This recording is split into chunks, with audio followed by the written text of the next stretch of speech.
Tá certo. Elivaldo Barbosa, vamos a Brasília? Vamos lá, Santiago. Vamos falar com Délio Rocha, porque o assunto mais comentado em todo o Brasil ontem, os holofotes todos voltados ao Supremo Tribunal Federal, que analisava a matéria relacionada à manutenção ou à derrubada da prisão após condenação em segunda instância na Justiça. E o posicionamento da principal corte, a maior corte do país, foi reformado. Délio Rocha, bom dia para você. Tiago Melo, meu bom dia para você, para o Elivaldo Barbosa. Bom dia a todos no Piauí.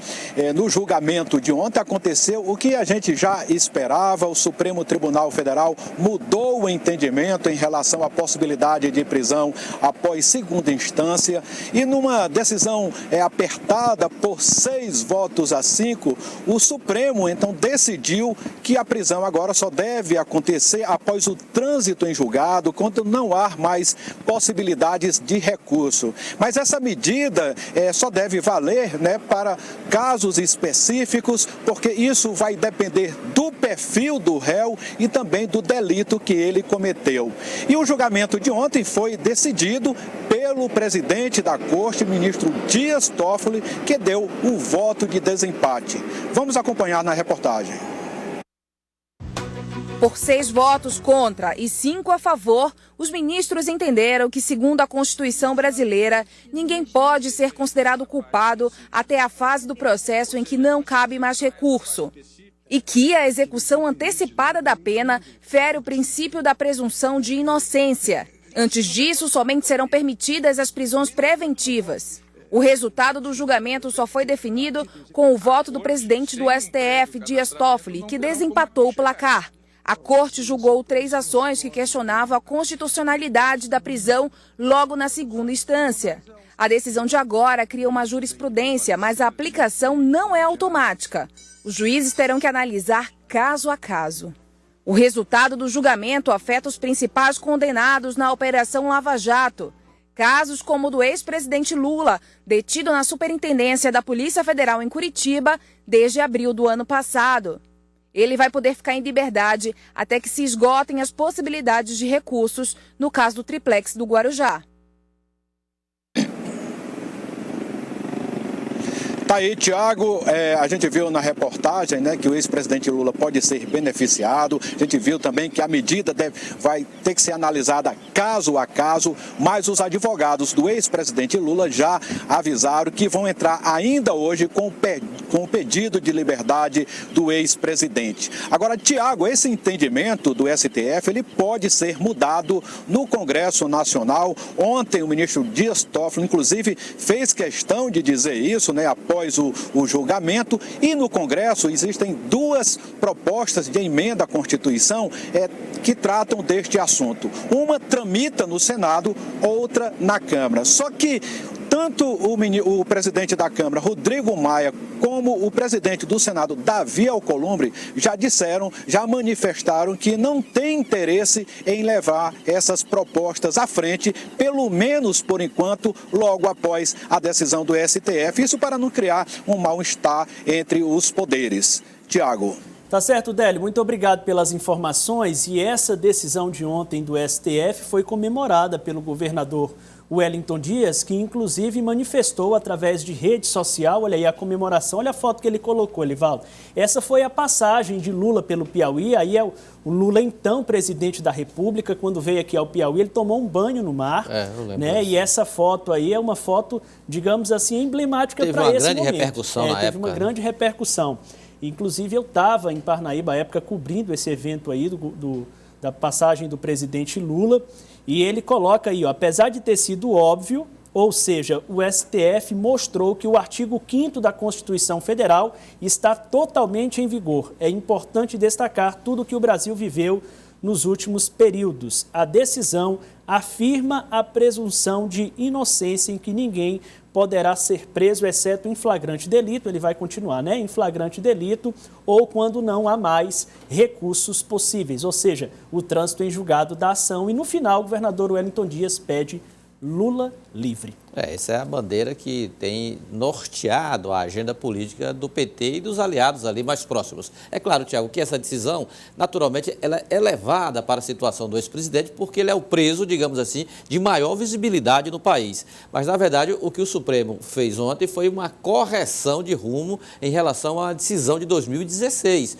Uma jurisprudência de 2016 é que o Supremo, contrariando a Constituição, admitia a prisão em segunda instância. Agora, 3 anos depois, ele muda esse entendimento e transfere para o Congresso, como decidiu ontem o ministro Dias Toffoli, a decisão final. Por quê? Prisão em primeira instância, em segunda, ou por um juiz, monocraticamente, tudo bem, isso pode até acontecer, desde que haja uma previsão constitucional. E que tem esse direito, que tem essa atribuição, essa prerrogativa, é o Congresso Nacional, é o Parlamento para promover. Mas na Constituição atual, está exatamente de acordo com o que o Supremo decidiu ontem, casos à parte aí, ou os méritos aí que julguem depois. Aliás, essa situação que envolve o ex-presidente Lula tem a ver, inclusive, não tem a ver nem com a ação que o PT pleiteia. O PT quer, os advogados do ex-presidente Lula, é a anulação da condenação que hoje ele responde lá onde ele está preso, lá em Curitiba. Bom, alguns pontos importantes, Elivaldo, vamos voltando para cá, é que hoje há cerca de, segundo o levantamento do STJ,